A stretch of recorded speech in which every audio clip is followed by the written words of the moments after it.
Uma vez Flamengo, uma vez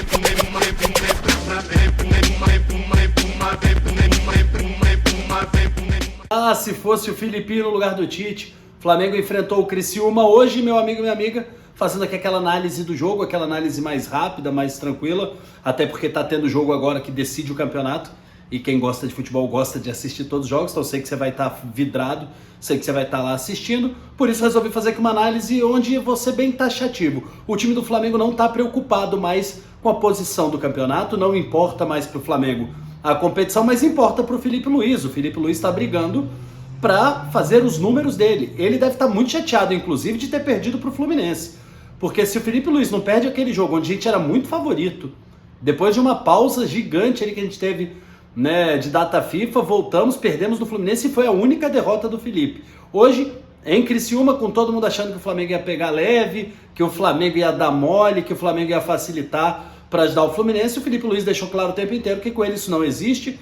É o trabalho sério, é o trabalho profissional que a gente tanto fala, e um Flamengo, mais uma vez, que controla e dita o ritmo de jogo, mesmo num jogo sem interesse. Antigamente, nos comandos de professor Adenor Bach e de vários outros que passaram no Flamengo, a gente certamente teria hoje uma derrota ou um empate sem graça, num jogo sem sal, num jogo sem vontade. O Felipe não, ele consegue manter o time em busca dos objetivos, consegue manter um time que tenta controlar o jogo, ditar o ritmo e vencer. E mais uma vez, venceu. Mais uma vez a gente vence. E alguns pontos importantes para destacar aqui. Acho que o mais importante de todos, para mim, né, na minha concepção, é a volta do Luiz Araújo. A volta do Luiz Araújo é de encantar todo mundo. Todo mundo aqui sabe que eu adoro o Luiz Araújo. Todo mundo sabe que eu sou fãzaço do menino Disney. Veio do MLS, todo mundo falou, encheu o saco. Disse que era uma loucura do Flamengo investir a fortuna que o Flamengo investiu no Luiz Araújo. E o Luiz Araújo, de repente, caiu na graça do torcedor, porque é muito bom jogador e principalmente tem intensidade. É um jogador que busca o jogo o tempo inteiro, cria. Ele consegue o pênalti do segundo gol. Aliás, só na ordem aqui, só pra gente seguir a sequência da ordem do jogo, né? O Flamengo faz 1-0 numa boa jogada do Bruno Henrique. É importante ir pontuando aqui para a gente ver a participação de todos os jogadores. O Bruno Henrique faz uma bela jogada pela esquerda, dá um tapa bonito para dentro da área. Essa bola chega lá do outro lado no Varela, que vem porrando bonito. Vem dando aquela porrada, deixando o goleiro sem reação. É um gol importante porque o torcedor do Flamengo durante muito tempo pede lateral direito. Acho que passamos metade da temporada dizendo que a lateral direita era o elo fraco. Hoje a gente tem o primeiro gol do jogo do Varela, no momento onde o Varela é um reserva de luxo. Onde o Varela agora é reserva do Wesley, que está jogando muita bola. Quando você tem o reserva do seu lateral direito, que agora está jogando bem, também resolvendo, ajudando, participando, é um sinal de que para a temporada que vem a lateral direita deixa de ser o grande vilão, deixa de ser um problema. Não sei, mas me parece que sim. Eu acho que o Wesley está jogando muita bola para ser titular, e em ele jogando muita bola para ser titular, o Varela vira uma baita opção. Esse é o primeiro ponto, né? Na sequência aqui do jogo, desenrolando o jogo, a gente chega no segundo gol, já que é um gol de pênalti. Esse aqui eu faço questão de fazer uma pequena pausa para a gente entender um negócio, né? O Luiz Araújo chuta, mão clara, pênalti claro, nada aqui a comentar, isso é óbvio, ululante, pênalti claro, bola bate na mão, beleza. Aí é que mora o perigo. Ora, no jogo que o Alcaraz estava em campo, que é batedor de pênalti, lá atrás, o Davi Luiz estava em campo e o Felipe Luiz depois na coletiva defendeu que o Davi tinha que ter batido o pênalti mesmo. Que o Davi Luiz tinha que ter batido o pênalti porque ele é o cobrador, na ordem era ele é o cara, e hoje já não foi. Hoje você não viu nem o Davi Luiz pegar na bola. Estranho, né? Uma situação estranha aqui que há de se questionar, pelo menos, há de se tentar entender, mas o Bruno Henrique pega, bate e bate bem. Bateu muito bem, botou a bola na rede, 2-0 para o Flamengo. E aí vem o terceiro gol, que eu já comecei falando terceiro gol, porque eu gosto muito do Luiz Araújo, e ver o Luiz Araújo voltando a marcar, é de encher o torcedor do Flamengo de esperança, e principalmente esse apresentador que vos fala, porque cravei o resultado, eu disse que ia ser 3-0 pro Flamengo no pré-jogo, inclusive postei o corte lá no Instagram, oportunista, né? No dia que eu acerto eu posto, obviamente. Botei lá que ia ser 3-0, e assim o foi, 3-0 pro Flamengo, com esse ponto muito positivo de ver o Luiz Araújo de volta, e participativo, tá? Intenso, buscando, criando, fazendo o lance do pênalti, depois fazendo uma partida interessante e intensa e concluindo a gol, terminando ali com, pelo menos ainda com uma chave de ouro, saindo com um golzinho para contar para a temporada maravilhosa do Luiz Araújo, que é um jogador, para mim, uma das melhores contratações, se não há, do Flamengo aí dos últimos anos. Baita jogador. Por falar em contratações, etc., tem um parênteses que precisa ser feito, que hoje gritou muito aos meus olhos. O Charles Alcaraz não tem condição física de jogar bola. Ou não tem condição física ou ele trota de propósito. Porque assim, hoje eu tirei o primeiro tempo para olhar, para assistir especificamente o Alcaraz. Quando ele tem a bola no pé, ele consegue criar uma jogada. Ele tá afobado, sim, tá ansioso, tá tentando fazer uma jogada brilhante sozinho, tá tentando resolver o jogo sozinho, tá tentando fazer algo genial sozinho. Isso é fato, ele tá ansioso. Mas com a bola no pé ele ainda cria, com a bola no pé ele ainda tem qualidades e a gente consegue ver essas qualidades quando especificamente a bola está no pé dele. Mas quando ela não está no pé dele, o Alcaraz não corre, ele não ajuda defensivamente, ele não volta voando o tempo inteiro.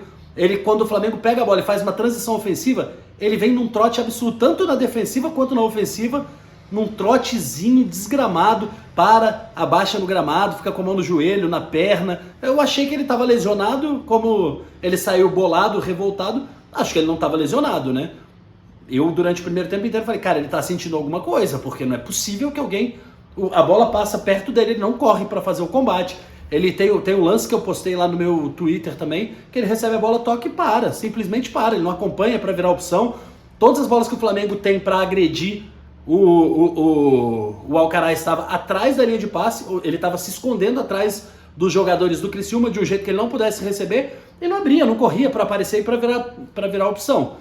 Estranhei muito o jogo do Charles Alcaraz e principalmente fisicamente.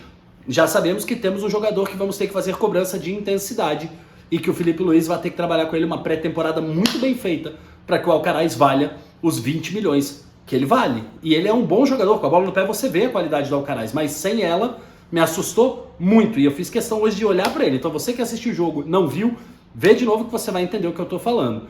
Se você não percebeu, vê de novo que você vai ver o que eu estou falando. Até o próprio Alan entrou com vontade, entrou com mais disposição, né? O Alan é outro que precisa de uma boa pré-temporada com um treinador que nem o Felipe Luiz, que é bom, para tentar corrigir, ou aquele caso que a gente já falou, né? Se tiver a mesma proposta, deixa o Alan partir. Mas pelo menos hoje entrou com mais vontade, precisa jogar mais, precisa ter ritmo de jogo. Talvez valha o Felipe Luiz usar o Carioca aí de teste pro Alan. Fica aqui a felicidade do resultado, tá? Fica aqui a felicidade de mais uma vitória de 11 jogos que o Flamengo vem sem perder. 11 jogos que o Flamengo vem, e não só sem perder, jogando bem, fazendo gols, criando, chegando na área adversária, mesmo sem o centroavante, mesmo sem o homem-gol, porque o homem-gol do Flamengo tá lesionado e o homem-gol do Flamengo reserva tá indo embora no domingo. Falta o Flamengo agora ir atrás, procurar, caçar, achar esse homem-gol, mas gosto desse ataque com muita mobilidade, com jogadores rápidos, velozes. Tô curtindo muito o trabalho do Felipe Luiz, tô muito encantado, já falei para vocês várias vezes, repito. Pro Felipe Luiz não importa se o campeonato não vale, se vale, para ele vale número. E grandes treinadores querem vencer todos os jogos. Felipe Luiz montou o time para vencer hoje contra o Criciúma e venceu. Precisou fazer muita força? Não, o time do Criciúma é ruim. Só que, e aqui eu peço o seu like, eu não pedi o like até agora, dá o like aí. Vai, dá o like. Se inscreve no canal se você não conhecia e manda para mais pessoas. É uma análise rápida do jogo, valeu? Só que, voltando ao raciocínio, depois você já deu like. O time do Criciúma é muito ruim, mas, porém, contudo, entretanto, todavia, eu vou rever o meu pós-jogo do primeiro turno. Porque no primeiro turno eu elogiei o Cláudio, o treinador, falei que o time do Criciúma estava bem, para você saber o quão ruim era o trabalho do Tite. Para a gente ver o quanto o trabalho do Tite era pífio, quanto o trabalho do Tite era patético, como diria Mauro César Pereira. O trabalho era muito ruim a ponto de eu elogiar o Cláudio Tencati e o time do Criciúma no primeiro turno. Eu lembro bem dos elogios. Inclusive lembro que o gol do Criciúma lá, o gol que o Flamengo faz no Criciúma é aquele da bola rolando, que tem um chute dentro da área, vira pênalti. Vocês lembram bem disso lá no primeiro turno, aquele rolo das duas bolas em campo. Graças a Deus o Felipe Luiz apareceu. Pena que apareceu tarde demais, porque hoje ao invés de estar aqui assistindo Botafogo e Inter, fim do primeiro tempo, Botafogo vencendo e provavelmente sendo campeão ainda hoje, eu poderia estar assistindo o Flamengo brigando pelo título do Campeonato Brasileiro, porque o Felipe Luiz ia fazer o Flamengo brigar pelo título. Se ia ganhar, não sei, mas pelo menos ia ter honra e dignidade, coisa que o trabalho do Tite não nos deu, não só o trabalho do Tite, os últimos 4 anos dessa gestão cagou para o Campeonato Brasileiro. Gostou do vídeo? Curte aí, comenta, diz o que é que você achou do jogo. Agora é hora de você fazer análise, eu leio todos os comentários, você sabe disso, eu curto para você saber que eu li, então vai lá, escreve aqui embaixo, deixa aí a sua opinião e a gente se vê neste mesmo bate-canal amanhã, na hora do sorteio do Super Mundial, estaremos ao vivo. Manda o link para mais pessoas, ajuda aí, vai! Hasta la próxima, bebês, porque eu fui, tchau! Uma vez Flamengo, uma vez